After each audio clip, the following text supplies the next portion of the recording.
I appreciate you spending the time in this 1 hour here with us, talking about our additive manufacturing and advanced materials tech hub.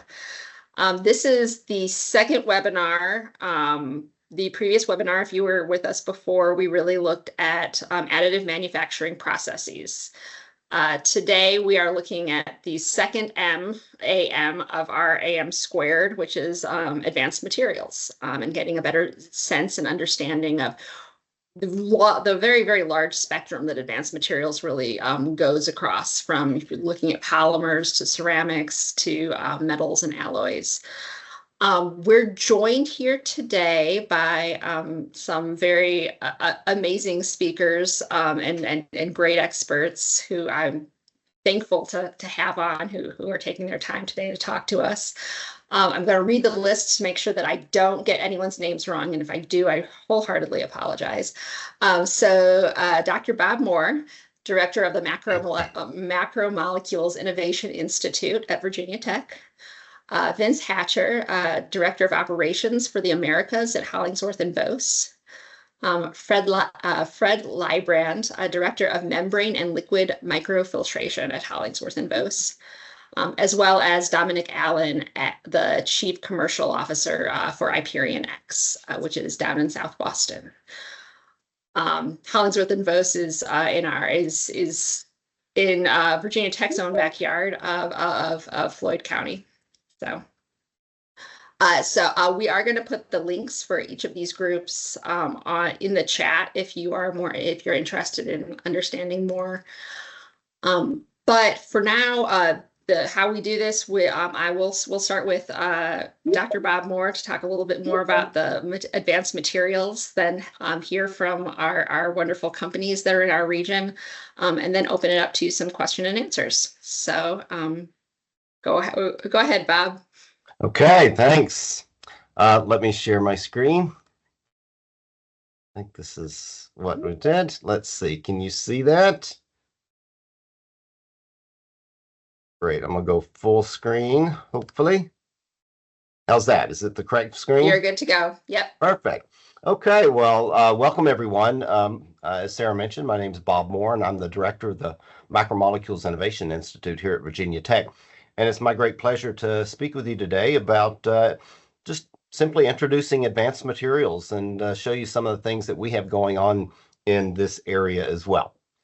So as a brief introduction to the organization that I'm a part of, the Macromolecules Innovation Institute, we're a university-wide center here at Virginia Tech, and we're dedicated to advancing fundamental knowledge and technical innovations in advanced materials, but specifically macromolecular advanced materials. We have 73 MII-affiliated faculty from 17 departments and 6 different colleges. So we're all over campus and many, many different experts from many different fields, which is critical to advanced materials, as I'll point out in a few minutes. We have a lot of undergraduates and graduate students and postdocs working for us, as you can see here. We have over $15 million in research expenditures for this last fiscal year. And one of our flagship offerings from the Institute, in partnership with another institute here at Virginia Tech called ICTAS, is our Materials Characterization Lab. And as I tell you in a few minutes, characterization of these advanced materials is a critical component in the overall development phase. In this center, we have now approaching $6 million worth of state-of-the-art instrumentation. And this facility really not only enables our cutting-edge research, but also facilitates industrial collaborations with our partners from all over the country and world, in fact. Okay, so some of the transdisciplinary research strengths that we have at MII involve the synthesis of novel macromolecular materials. I'm going to take you through the scheme of developing advanced materials, starting off with synthesis. We're actively engaged and have been for decades in the field of design and synthesis of novel macromolecular materials. We also have a large group working in energy-related materials, and I'll show you an example of that. Adhesion and interfaces, as we bring all these new materials together, and composites, for example, that's again been a staple of our institute for many decades. We also have a very strong emphasis on sustainable materials, and that's going to be one of the last things that I leave you with today, the concern about sustainability in developing advanced materials. We have a large group working in biopolymers and bio-inspired application. This kind of brings us again into the sustainable realm of advanced materials, using Mother Nature to help us develop new and exciting materials. Advanced manufacturing, which is centered to this tech hub, and particularly in the field of additive manufacturing, really a large, strong group that takes advantage of not only great engineering expertise, but also coupling that with the scientists that we have to help bring in new materials into these fields of advanced manufacturing. Nanostructured materials and composites. We've been working in that for many years, and I'm really excited about a group of young faculty that are coming in and helping us with computational design and understanding of macromolecular systems and processes as well. Okay, so let's get to the topic of our discussion today. What are advanced materials?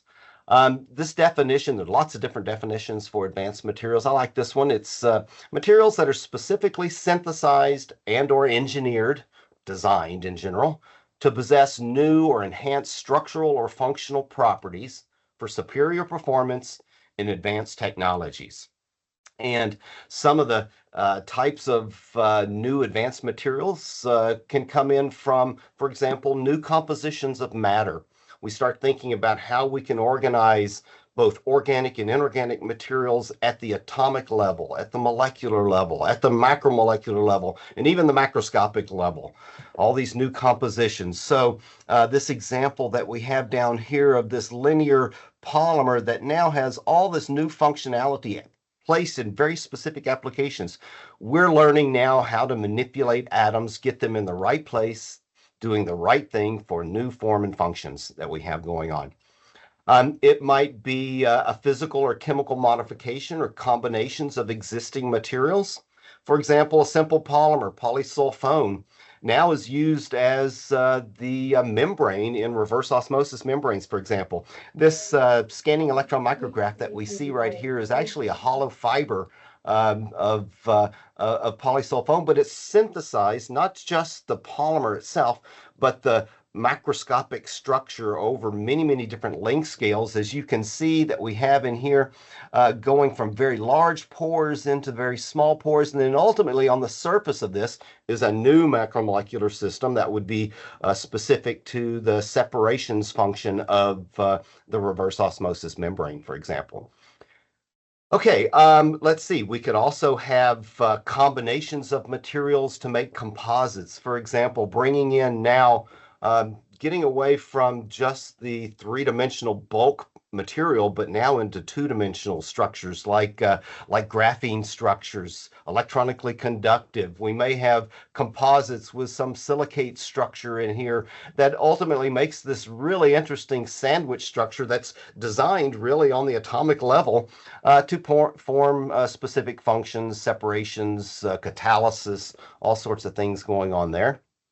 Or we could have alternatives to traditional materials to perform the same function. A plastic that's going to be used in a water bottle. Well, we all know the problems associated with plastics and microplastics. Why can't we use Mother Nature to help us bring in biologically derived or sourced materials for new applications in the plastic field or containers or packaging? And so all of that comes into play as we think about advanced materials for the advanced technologies of tomorrow.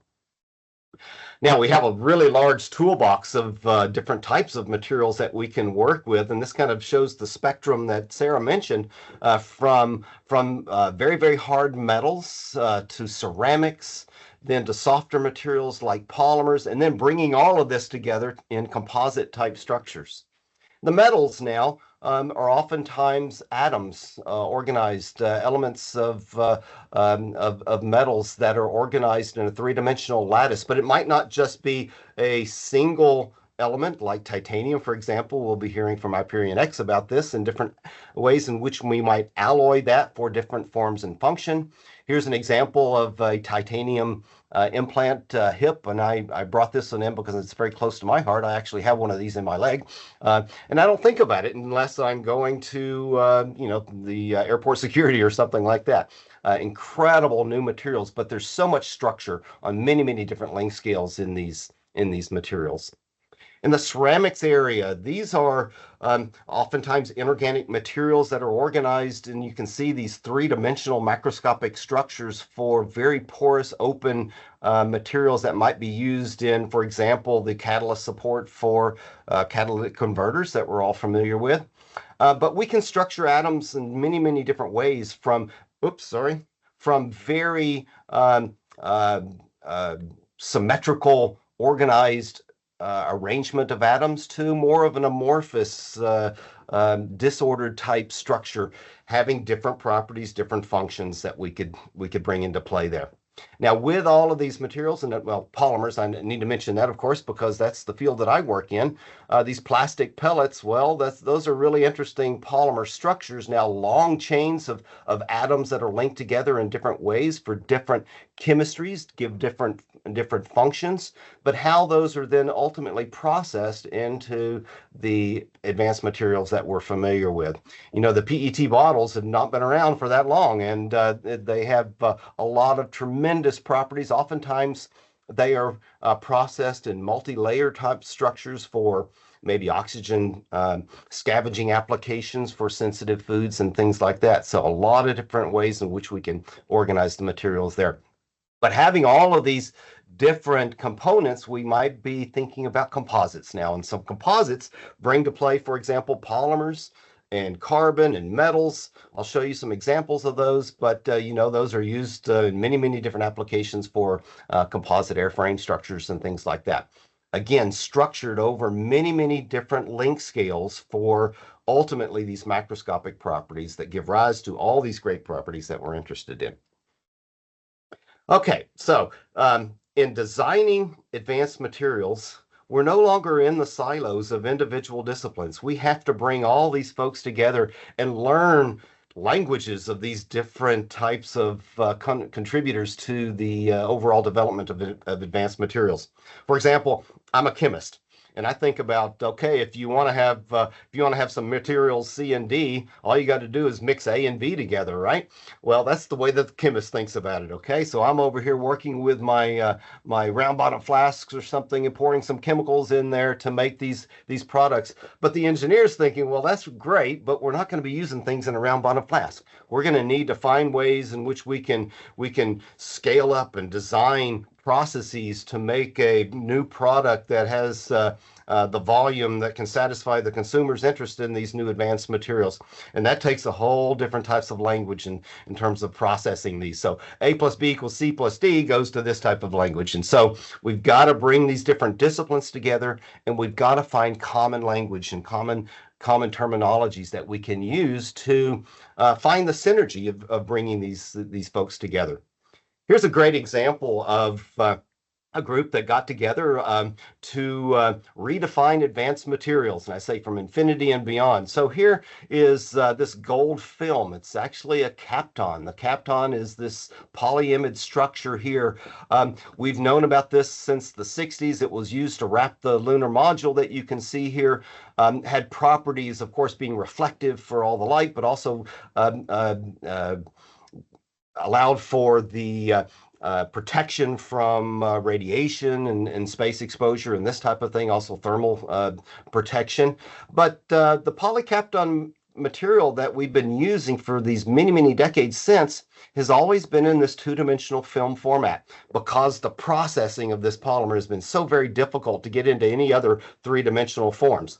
Well, Chris Williams and Tim Long, a few years ago, they weren't satisfied with this, and they found a way in which they could start developing three-dimensional structures from Kapton using chemistry Tim Long, the chemist, and he found a chemical synthetic route to make Kapton in a different form factor, but getting it into these new structures, new three-dimensional structures, involved bringing that chemistry into the realm of additive manufacturing. Ultimately, they found that they could use light to help catalyze the chemistry that Tim Long developed, and ultimately organize this matter in three-dimensional structures, as you can see here in additive manufacturing. So now we're no longer set with a film format. We now have an advanced material of the same polymer, just processed, just thought about in a different way to have new properties.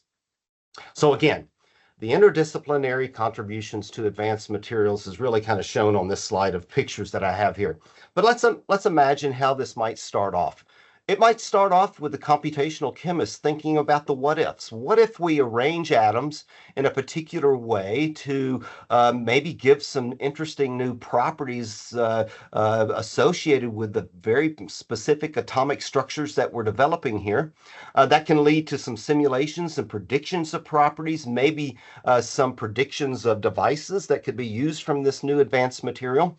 But once they have the layout of how they're going to organize these atoms, you got to find someone that can make it in reality, right? And so this is where the chemist comes into play and says, well, you want to arrange the atoms in this particular way, I better start thinking about some synthetic methodologies that I can use to organize all these different elements into these different chemical structures that give rise to these properties. And so we'll make, on the laboratory scale, some material that may have some interesting properties, but we have to characterize that. And so that brings in the chemists and engineers that start characterizing the chemical composition, the material structure, and then ultimately how we can use processing and develop processes to manipulate that structure that might give rise to these new properties that are even better in a particular form or structure on a different length scale. And this process development then gives the parameters that may be used to think about advanced manufacturing and some of the advanced manufacturing techniques.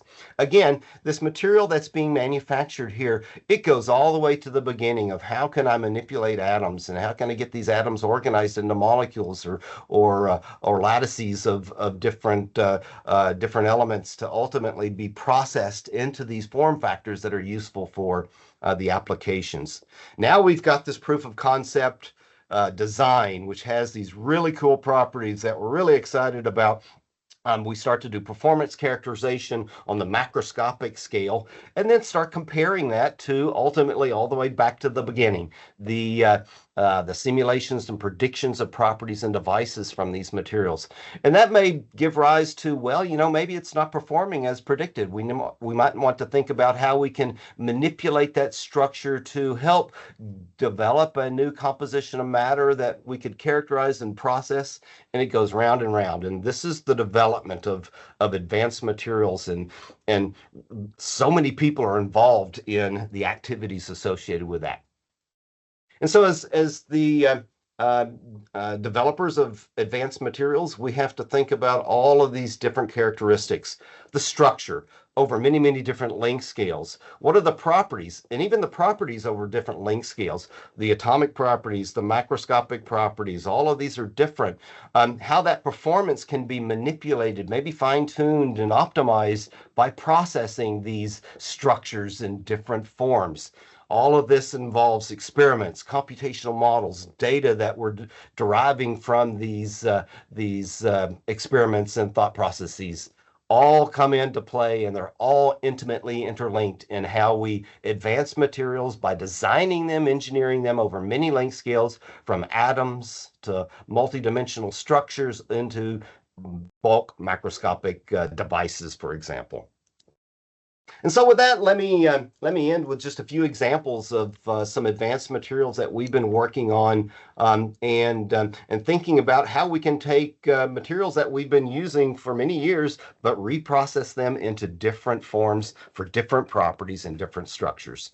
And so in this example from our research group, we were looking at the top of this pyramid that we have over here. This is polyphenylene sulfide, and this is the structure of polyphenylene sulfide. It's an engineering thermoplastic that we've been using for many years. I showed you an example of polyimide with Tim Long and Chris Williams processing Kapton. That's way at the tip of this this pyramid. We like working with these really high performance materials, but you know, just dealing with a thermoplastic and making parts is not that exciting. What if we can start thinking about ways in which we can process that material into new structures? And so we've been working in the area of aerogels. Aerogels, really fine, low density materials with very open porous morphologies. For example, this micrograph that you see here has a 10 micron length scale. Well, here's a 10 micron length scale on a human hair. And so our little hairs are 100 times smaller than the hair that you see over here that are making up this lattice that you can see over here. Now it's a very open porous lattice that has very high surface area. And these aerogels have applications now considering that they're very mechanically robust and have very low thermal conductivity. They could be insulating materials, or they might be catalyst supports. They might be filtration media, that type of thing, with very open porous structures that we have here.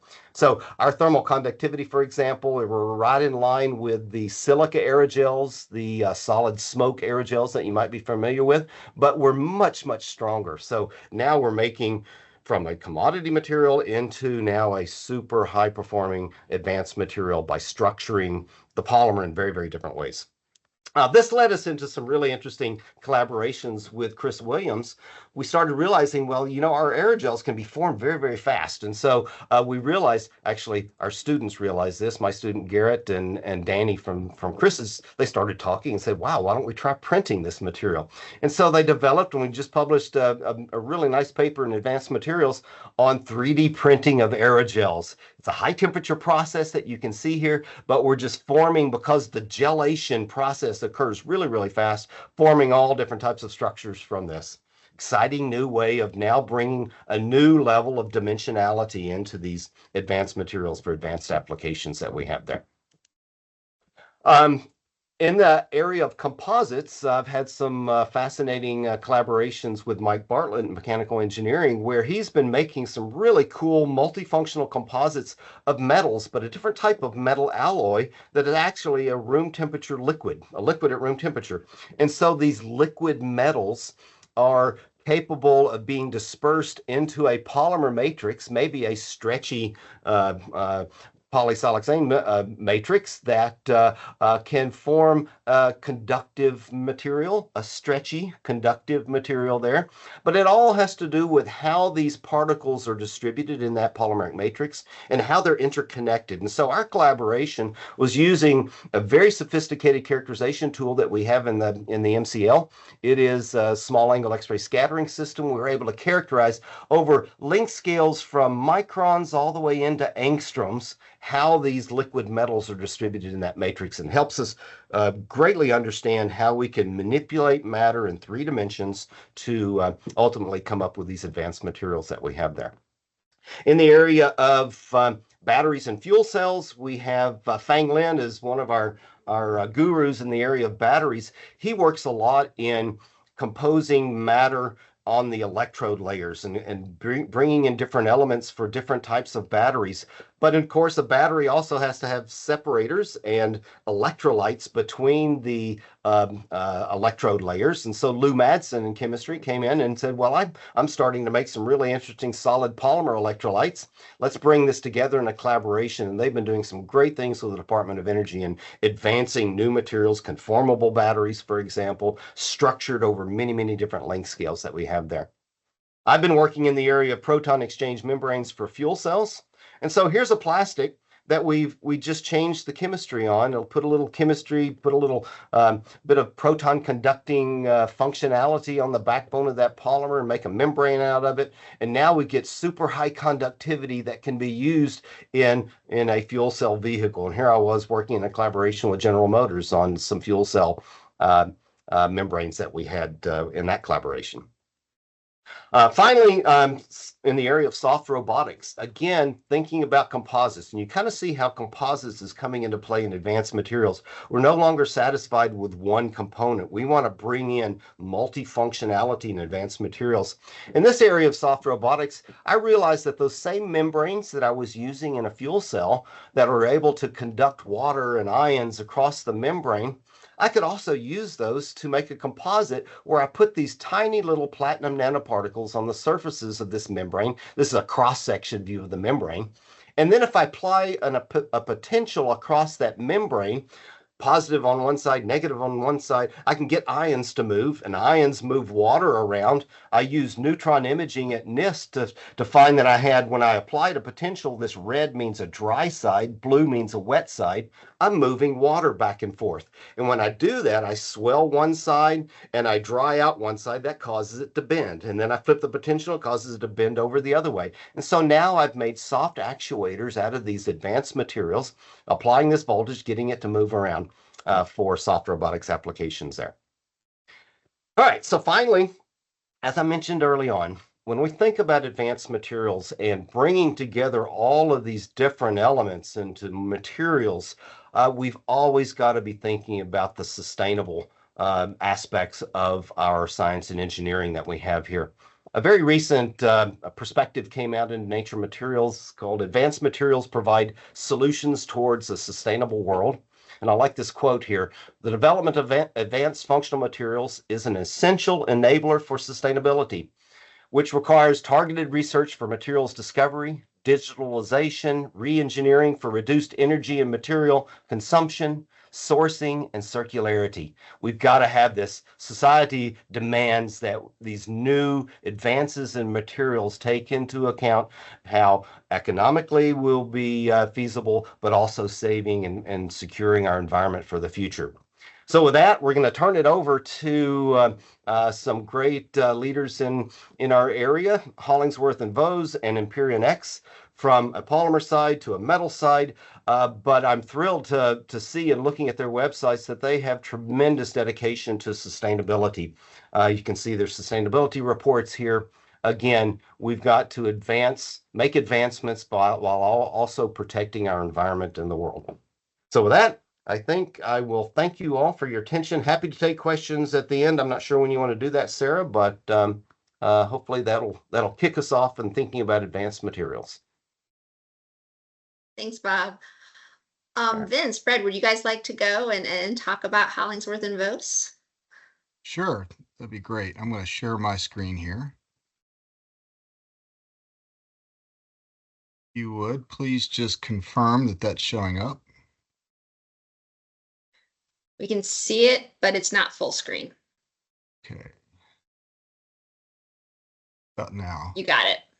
Okay, terrific. Well, good afternoon, everyone, and thank you for allowing myself and my colleague Fred Lybrand to join you and speak to you a little bit about what we're doing with advanced materials. And so I'm over the operations, and Fred is my partner when we come to liquid filtration products. And so we'll spend our time. We've got about 10 minutes today to share a few things with you. So I thought I would start with a company introduction and talk a little bit about our operations in Floyd, Virginia, where we do a lot of product development and manufacturing. Many of the products and the processes developed there we deploy elsewhere within the global network. So it's a pretty exciting place to work. And then Fred will spend some time talking about TruePore, which is one of our advanced materials in the liquid filtration field. And so I'll move pretty quickly through this piece so we can get on to more of the technical stuff. So Hollingsworth and Vose is a 7th generation family-owned business.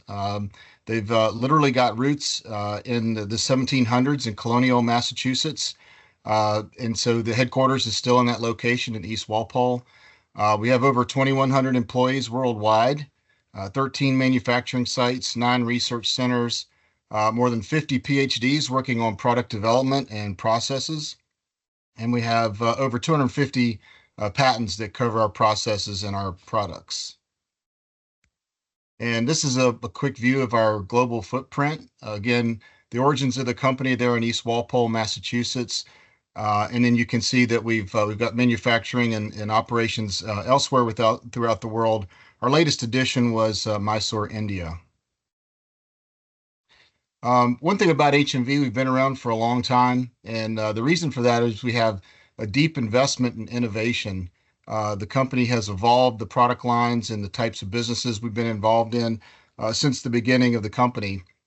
And so we're very dedicated and interested in filtration as well as energy solutions. And I'll show you another next slide here to talk a little bit about those markets. So we're kind of focused in two areas. In the filtration business, it's everything from medical materials to appliances to indoor air quality, cabin air filtration, process liquids. So it's quite a range of particulate and molecular filtration applications. On the energy solution side of our business, it's largely focused on battery materials. So AGM battery materials. We do a lot of advanced work with glass mat materials that go inside those batteries. And so really excited about that work. Again, we cover lots of areas from automotive to UPSs to motive power and telecom. And this slide shows a little bit more about the filtration side of our business. If you look to the left-hand side of the screen, you'll see high efficiency filtration, and you'll see the logo there for TruPore. Fred will talk about that in just a minute. As you move to the right, these are lower efficiency applications. And in that case, the particle size is getting larger. And so very fine filtration in our liquid business. And as you can see, as you go across the spectrum there, involved in cabin air filtration within your cars. We can do molecular filtration there as well. Large HVAC systems that clean the air in hospitals and large commercial buildings. We also do a lot of work with gas turbines to ensure that the turbine blades are protected against contaminants.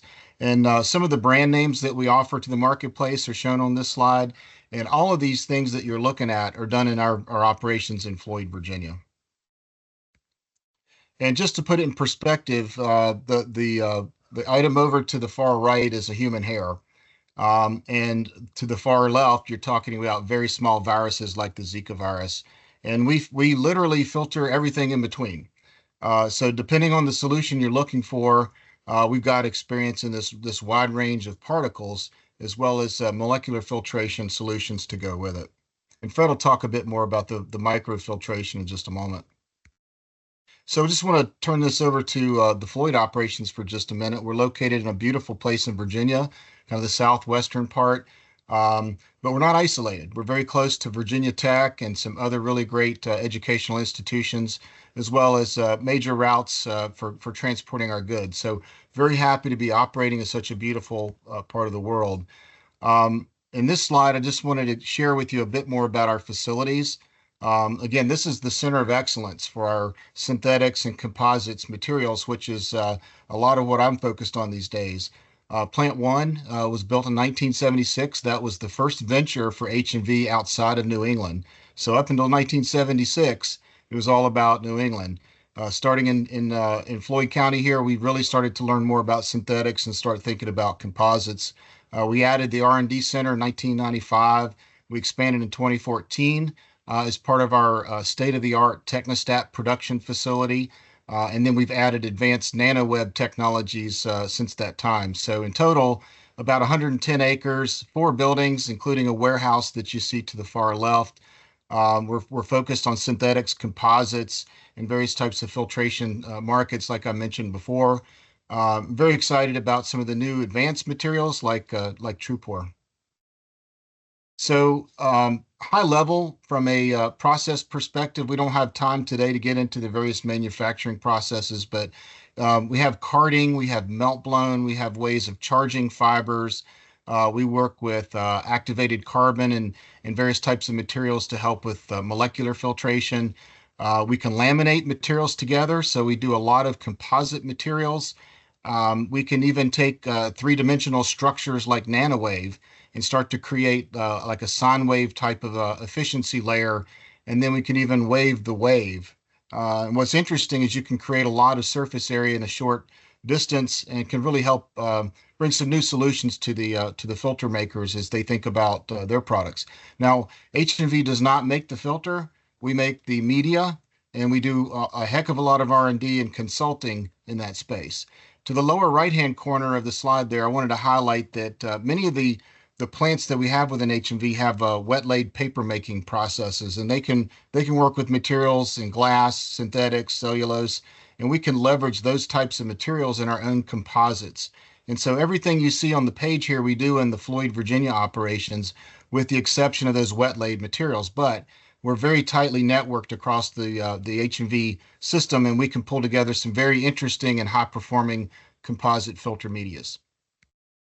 So I just wanted to highlight a couple here before I hand the microphone over to Fred. NanoWave is a three-dimensional product we've been working on for some time. You can see a photo over to the right. It's really interesting because you can take the efficiency layer and kind of wave it up and create a lot of surface area, but we can make that efficiency layer charged. We can do some interesting things with very fine fibers. We can create gradient densities. And so at the end of the day, we have a material there that has a lot of surface area, a lot of efficiency, dirt or dust holding capacity, and the structures reduce the pressure drop across the media. And so we've been able to offer to our clients significant energy savings, which really helps folks when they start thinking about the sustainability programs they have. Data centers are really exciting. You see that mentioned here. I'm calling in from Northern Virginia today, and I just drove by a whole bunch of data centers. And the reality is those data centers, some of them are using our nanowave technology. And in those cases, they can save 15 to 20% on their energy consumption. And the overall total cost of ownership kind of goes with that. So very interesting products, very excited about NanoWave.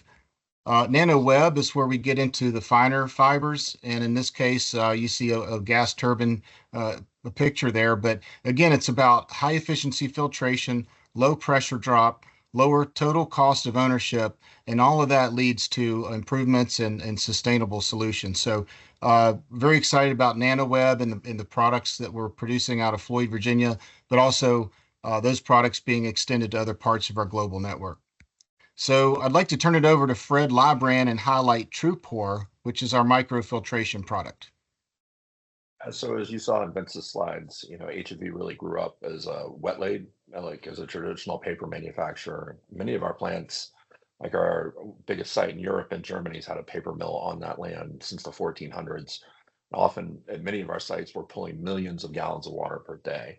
So kind of despite that history, we had a little bit of a lack in actually producing membranes, which is one of the dominant materials used in both filtering water and also in the preparation of goods. So what we did is assess the capabilities at Vince's production site and look at, hey, this is really the right match for what the world needs more of. It needs more microfiltration, it needs more membranes. And we really had a unique skill set, a unique manufacturing capability in the New River Valley. We had a really good employee base there. And we had kind of some good bridge products already in existence that had pioneered kind of how HEPA filtration was done in the biopharma space. And so we took that and looked to launch a new membrane. And so the TruePore product family, we sell it as a rolled good. We sell it in rolls anywhere from 10 inches to 1.5 meters wide. It is made out of either nylon or polyether sulfurone. We have there's 6 traditional pore sizes that are used in that industry, and we provide all of them down to the 0.2 micron sterilizing, which is a big driver in biopharma and bioprocess. And what makes the TruePore product family different, and you'll see it in that bottom left graph, is because of the uniqueness of the manufacturing capabilities that Vince's team had on site, we make a product with a very uniform pore.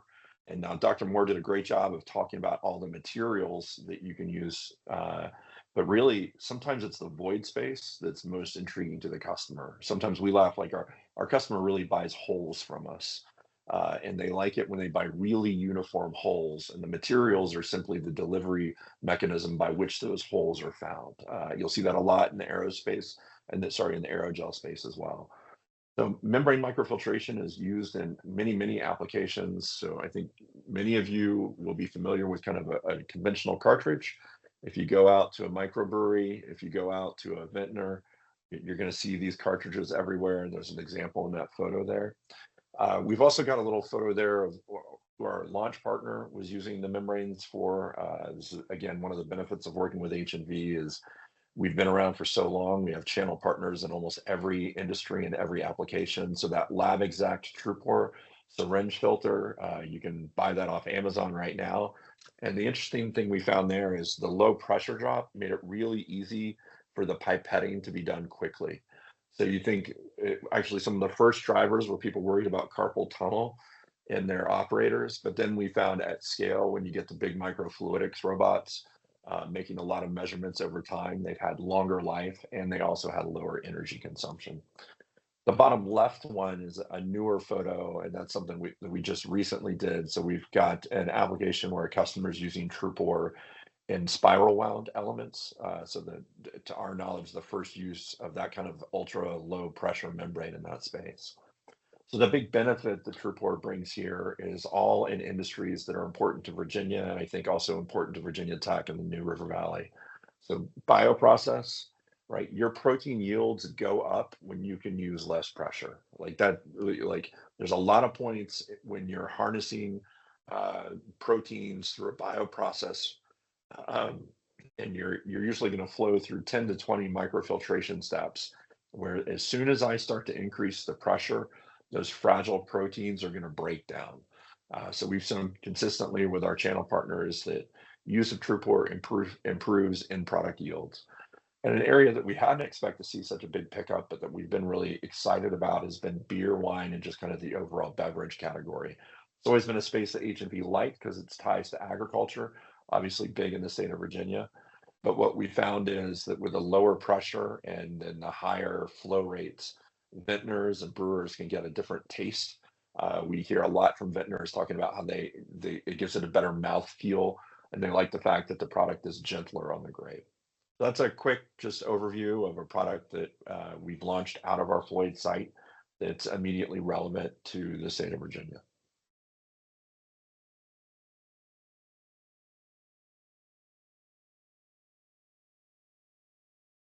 Thank you, Vince. Thank you, Fred. Really, really interesting products that are being produced right here in Southwest and Southern Virginia. So very cool. Thank you. Next, we have Dominic from IperionX. Dominic, if you want to share your screen and talk a little bit more about what you all do and your technology. Absolutely. Thank you for the Tech Hub team for having me. So yes, we are IperionX. My name is Dominic Allen, and I'll run you through what we're doing in Southern Virginia. That's a photo of our facility just outside of the town of South Boston. So IperionX is focused on titanium, and titanium has superior properties that are prized across a lot of industries. It is very strong, has a high strength to weight ratio. It's much lighter than steel, and it has excellent corrosion resistance. And you see that in a lot of applications, including aerospace, as well as more and more in other applications like luxury goods, consumer electronics, and more today in green hydrogen. However, the US does not produce any primary titanium anymore. China and Russia control around 70% of the global titanium supply chain, and we identified that as a potential problem in around 2019, 2020. The current production of titanium is complex, high cost, and sustainable. It's produced by a method called the Kroll process, which was invented in the 1940s and essentially hasn't changed since. It's a very high temperature, corrosive chlorination reduction, and then distillation to form a product called titanium sponge. And that's your first product. Your primary metal is titanium sponge. Then goes through a high temperature multi-vacuum melting process to form an ingot. And then high temperature and low yielding forging processes to form your semi-finished products like titanium sheets, bars, wire.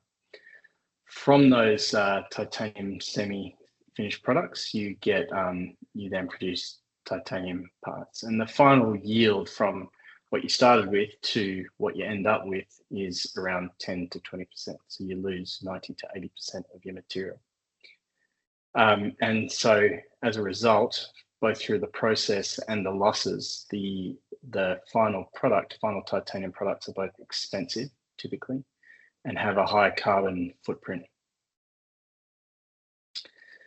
At IperionX, we have a range of breakthrough technologies to make titanium in a simple, low-cost and sustainable manner.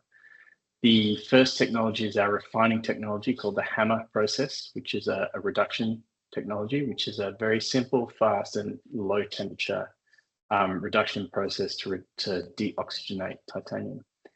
It's about 50% less energy consumption and direct carbon emissions than the Kroll process, and it produces a titanium metal powder for powder metallurgy applications.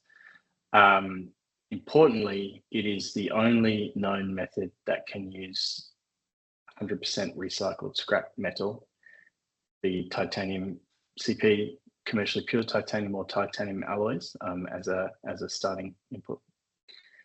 We then have a HSPT technology, which is our sintering, or like a forging technology, which is a meltless sintering technology to produce titanium products. And down the bottom left there, you can see we can make what we call near net shape products. So those are blanks for watches. So instead of producing a bar that you then cut off, a puck and then cut a hole out of it, we just create something that's close to a watch shape already for consumers today. These technologies clearly have the potential to disrupt the titanium supply chain, both from cost and from a carbon footprint perspective, which is particularly important for the consumer-facing industries that we deal with, such as consumer electronics and automotive as examples. So at IperionX, we have proven large-scale production today. We have been testing our key furnace and other operations at a pilot facility actually in Salt Lake City. And everything we have done to date has shown that this technology can scale up. The technology was originally funded by the Department of Energy, the ARPA-E program, and that funded a pilot facility in Salt Lake City. And then more recently, IperionX has secured Department of Defense funding to scale up in Virginia. The furnace is now installed in Virginia. It happened about 2 months ago, and we will turn it on next month. So the titanium itself has secured interest of leading customers, clearly from aerospace and defense in the US, where the Russian supply chain was cut off in 2022, but as well as consumer-facing customers. Richemont, we produce watches for Panerai as an example. Canyon Bicycles are looking to build bikes out of titanium for their frames. And we're scaling up today in Virginia. This is a photo of the production facility where we produce titanium metal powders. And at the bottom is the Advanced Manufacturing Center, where we make things with our titanium metal powders through powder metallurgy, or we also produce spherical titanium metal powders for 3D printing. We have a range of 3D printers in this building today. This is a photo of the production facility. That's the furnace in the top right corner. It's the key piece of the equipment. We're scaling up from our pilot facility scale of 2 tons per annum up to around 125 tons per annum by the end of the year. And we'll be scaling up to around 2,000 tons per annum by 2026.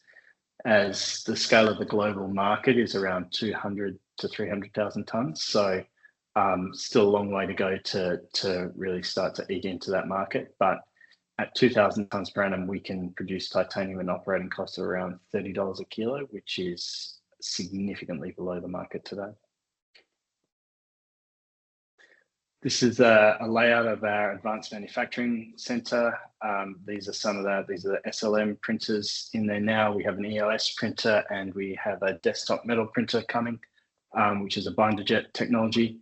And this is where we make things either via additive, or we also have a room where we do traditional pressing. We'll press powder into shapes and then sinter it in a furnace.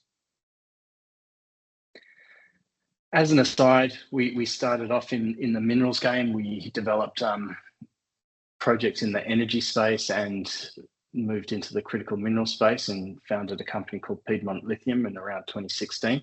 And with the titanium company, we also control a large mineral deposit in West Tennessee.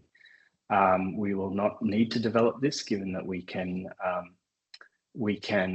produce titanium from 100% scrap metal, of which there's a large availability in the US today. But if we ever ran out of scrap, or there was a demand so great from the US Department of Defense, as an example, we could backwards integrate to this facility. And that's the presentation. I'll hand it over to the group. Thank you so much, Dominic. I mean, just by listening to all of these presentations, it's really clear, and a lot of this is so much in alignment with kind of what we're trying to do with the Tech Hub today. So a lot of the words that I heard around both all three actually presentations, the idea of sustainability and resilience, not only for our economy but also for our environment and our society as a whole. These ideas of this disrupting technology that it improves the efficiencies of our industries, as well as it ensures the security of our country and our region as a whole, and as well as our own region. This is all really incredibly impressive. I will so. If you have any questions, please type them into the chat box. I'm not sure if we'll be able to get to them today, but we will try to offer responses to them all offline and send them out to you. My one question, I guess, for Vince, Fred, and Dominic is, so why this region? What is it that is about this region has perhaps helped or grown or in the case of IperionX attracted you to come here? Dominic, do you want to start? Yeah, sure. And I can see Linda Green on the call down there as well. Look, we ran a nationwide site selection process for all mainland states to where we were going to locate our facility. And ultimately, there were 4 finalists that were all in the Southeast. The state of Virginia and the local development commissions and committees really incentivized us to be in South Boston, Halifax County. We were provided with a range of incentives, but including the shell building that you saw that was already built, and an allowance essentially, to the order of around $4 million to upfit that building to our needs. So the support from the state, the county, and the whole range of representatives in the area has been fantastic in Virginia. Cool, thank you. Vince, Fred?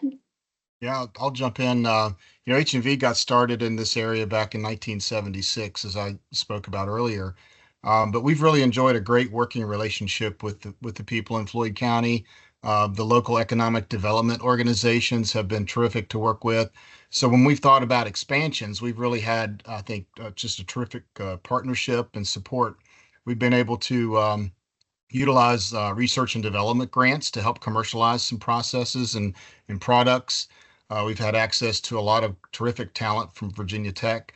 And so I think when you add it all up, it's just been a great place for us to operate and to grow. And Fred, you can speak to the TruePore side, because you and I are partnered up on a $40 million investment right now in the Floyd operations. Yeah, and to build off of that, I first met Vince as a customer and was running a different business based out of Europe, and worked with similar economic initiatives like this all over the world, recognizing a little bit of Dominic's accent, spent some time in Australia and elsewhere, and it's a very different and warm reception from groups like this in the state of Virginia, which is really nice. And then even compared to many of the other local states, like there's kind of a powerhouse of manufacturing expertise between Virginia Tech, Tennessee, RTP, down to Georgia Tech, where it's not academia in isolation. It's true implementation of production at scale. That's really nice to encounter in the New River Valley. Thank you. And as Linda asked, could you guys comment on kind of key customers? What companies and suppliers should we be trying to attract to the region that would be of importance to your company? Look, I'll jump in. You know, from a customer who we are selling product or products to, you know, I think the state's already done a pretty good job. We are 20 minutes away from Danville, where there is the IALR and the Navy's Additive Manufacturing Center of Excellence, which is, you know, has a significant crossover with what we do on the defense side. So, yeah, it wasn't the primary reason we chose South Boston, Virginia to locate, but it certainly has been is attractive to us, and it's been a fantastic opportunity for us going forward. Yeah, and from my standpoint, any connections you guys have to existing bioprocess sites, you know, we've already reached out and are working with many of the vintners and with some of the local breweries. Unfortunately, like we did make our first wine in Virginia, but California is so dominant. We spend most of our time out on the West Coast. Yeah, and we're doing a lot of work with the automotive industry around things like cabin air filtration, and also the HVAC industry around indoor air quality. Data centers is certainly a large interest to us. So we're trying to expand our connections there and demonstrate the you know, the performance of our materials. And we're really excited about the future. So it was great to talk with you guys today, and welcome any feedback or thoughts you might have as we apply our advanced materials. Thank you all. 3 minutes left, so I would like to say give a special thanks to our speakers. Thank you, Bob, Dominic, Vince, Fred. We really appreciate your time. It was very informative. If you do have any questions or comments about this, or do you want access to the recording of this, you can go and email my colleague Dylan Andrews. And Dylan, could you put your email in the chat just in case? There we go. I would also remind everyone on this call that on August 13th, we are actually going to be down in Danville at the Institute for Advanced Learning and Research for our second all hands on meeting, where we will be touring several sites around IALR, including the Navy Center of Excellence, as well as Fast Tech.